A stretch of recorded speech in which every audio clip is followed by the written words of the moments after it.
Varicose veins కి సరైన చికిత్స కోసం సంప్రదించండి ఎవిస్ హాస్పిటల్. అమ్మ నమస్తే. నమస్తే అమ్మా. అమ్మ, ఇంట్లో దీపం కొబ్బరి నూనెతో పెట్టొచ్చా? పెడితే ఎలాంటి ఫలితాలు ఉంటాయి? నూనె అంటే అర్థం ఏమిటి? నువ్వుల నుండి తీసినటువంటి ద్రవము. అంటే నూనె అంటే అర్థం ఏమిటి? నువ్వుల నూనె మాత్రమే కదా. అందుకని దీపం నూనెతో పెట్టమంటే పూర్వకాలం నువ్వుల నూనెతోనే పెట్టేవారు. అయితే దేవుడి దగ్గర పెట్టేటప్పుడు కార్తీక మాసంలోనూ ప్రత్యేక సందర్భాల్లోనూ, కార్తీక మాసంలో కూడా కొన్ని చోట్లే, మిగిలినప్పుడు కాదు, ఆవు నీతితో పెట్టేవారు, శుభప్రదం అని చెప్పి. ఇప్పుడు మనకి స్వచ్ఛమైన ఆవు నెయ్యి ఎక్కడ దొరుకుతుంది? అవును, ఇబ్బంది అవుతుంది కదా. దానికన్నా నువ్వుల నూనె మంచిది. నువ్వుల నూనెతో గనక దీపం పెట్టినట్టయితే మంచి నువ్వు పప్పు నూనె కాక నువ్వులతో చేసిన నూనె, అంటే నల్ల నువ్వులతో చేసినటువంటి నూనె, పొట్టు తీయని నువ్వులతో చేసినటువంటి నూనె, దానితో గనక దీపం పెట్టినట్టయితే దాని నుండి వెలువడేటటువంటి పొగ చాలా ఆరోగ్యకరంగా ఉంటుంది.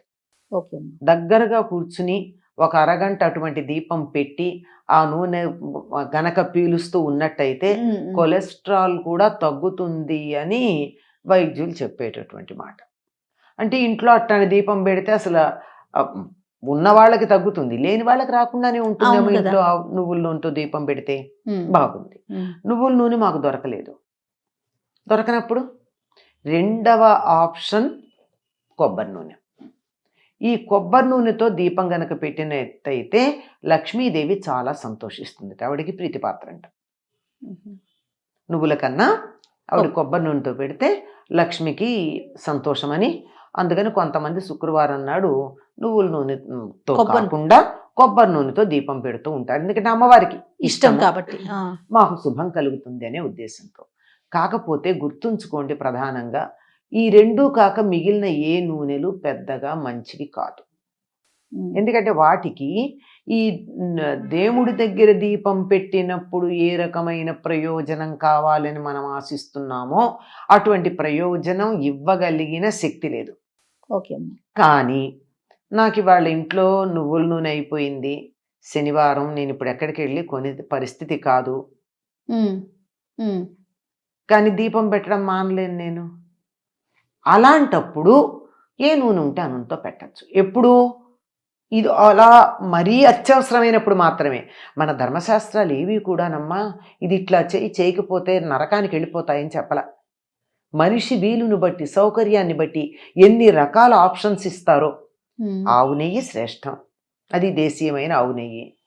కిలో 5,000 6,000 పెట్టి ఎవరు కొంటారమ్మా దేవుడి దగ్గర దీపం పెట్టడానికి? లేరు. సరే, లేదు అంటే నువ్వుల నూనె, అది కూడా గానుగ దగ్గరికి వెళ్ళి తెచ్చుకుంటే మంచిది దొరుకుతోంది. లేకపోతే పామాయిల్ అంటారు, పామాయిల్ తెచ్చి దాంట్లో నువ్వులు దంచినటువంటి నువ్వులు ఒక బట్టలో మూట కట్టి ఈ నూనెలో ఆ బట్టల మూట పడేస్తారు. ఇంత మూట. దానికి ఆ నువ్వులకు ఉండేటటువంటి ఆ రంగు, వాసన నూనెకు వస్తుంది. అది నువ్వుల నూనె అనే పేరుతో మనకు అమ్ముతున్నారు. అదే చూస్తున్నాం మార్కెట్లో మనం. అదే చూస్తున్నాం ఎక్కువ మంది. కానీ ఏదో కారణంగా దొరకలేదు అనుకోండి, కొనడానికి వీల్లేదు, కొనలేని పరిస్థితి వచ్చింది. అటువంటప్పుడు నెక్స్ట్ ఆప్షన్ ఏమిటి? ఎన్ని ఆప్షన్స్ ఇచ్చిందో మన సంప్రదాయం మనకి. అలాంటప్పుడు ఏ నూనె ఉంటే ఆ నూనెతో చెయ్యండి. కానీ వేప నూనె, ఇప్ప నూనె ఇట్లాంటి వాటితో మాత్రం బాదం నూనె చాలా ఖరీదు. ఎందుకు పెడతారు? ఎవరో పెట్టరు. అమ్మో, చాలా ఖరీదు కాదు. అంచేత వేప నూనె, ఇప్ప నూనె ఇట్లాంటి వాటితో కూడా దీపాలు పెట్టేవాళ్ళు ఉన్నారు. పైగా చెప్తారు కూడా, ఈ ఏదో ఫలానా ప్రయోజనం కావాలి అంటే 3 రంగుల ఒత్తులు వేసి దాది వేప నూనెలో వేసి ఏదో 3 రకాల నూనెలు కలిపి, అది ఇప్ప నూనె, ఆమదం, ఇంకా చాలా ఉన్నాయి. తర్వాత ఆవ నూనె, ఇట్లాంటివన్నీ ఏవో కాంబినేషన్స్ చెప్తారు. ఇవన్నీ దేనికంటే వామాచారాల్లో కొన్ని, తర్వాత క్షుద్ర పూజల్లో కొన్ని, ఒక ప్రత్యేకమైనటువంటి ప్రయోజనాన్ని ఆశించి ఒక రూపంలో ఉన్నటువంటి దేవతామూర్తిని అర్చించే సందర్భంలో కొన్ని వాడతారు తప్ప మన వంటి గృహస్థులు సీదాసాదాగా జీవితం గడిపేవారు మనకు అటువంటి తీవ్రమైనటువంటి పనులు చేసే లక్షణం లేని వాళ్ళం కదా మనమంతా అవునమ్మా, అని అనుకుంటున్నాను నేను, మనం అందరం అదే అని. అంతే. అలాంటి మనం అటువంటి వాటి జోలికి వెళ్ళకూడదు. ఓకే. ఎవరన్నా చేస్తే ప్రత్యేకంగా అలాంటివి చేసేవాళ్ళు ఉంటే వాళ్ళు వాళ్ళు చేస్తారు, చేసుకుంటారు. మన ఇళ్లల్లో మనం అవి వాడే పని లేదు. అయితే ఉత్తర దేశంలో సర్సోంగా తేల్ అంటే ఆవ నూనె, ఉమ్, ఉమ్. ఆవ నూనె వాడతారు. అక్కడ వాడతారు కనుక అక్కడ తప్పులేదు. ఎందుకంటే ఓకే.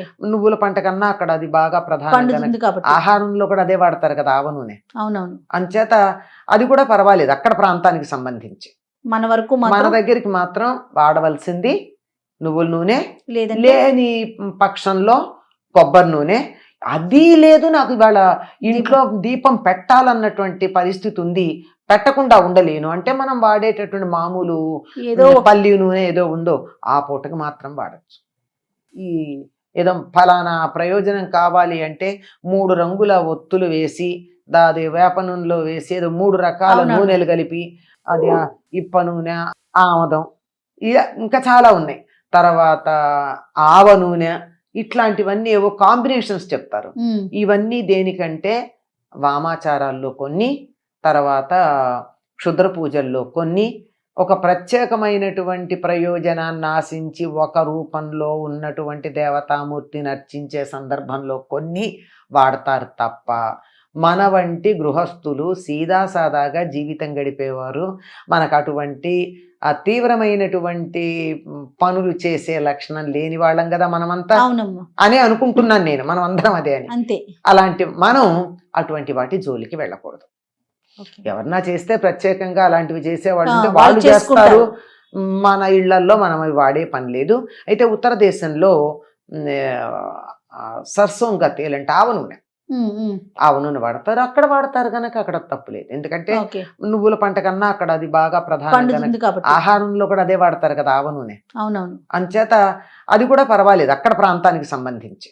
మన వరకు మన మాత్రం దగ్గరికి మాత్రం వాడవలసింది నువ్వుల నూనె, లేదంటే లేని పక్షంలో కొబ్బరి నూనె. అది లేదు నాకు ఇవాళ ఇంట్లో దీపం పెట్టాలన్నటువంటి పరిస్థితి ఉంది, పెట్టకుండా ఉండలేను అంటే మనం వాడేటటువంటి మామూలు ఏదో పల్లి నూనె ఏదో ఉందో ఆ పూటకి మాత్రం వాడచ్చు. ఎప్పుడు మళ్ళీ రోజు వాడకూడదు. ఓ అది అదమ్మా. రైట్ అమ్మా, నమస్తే. నమస్తే.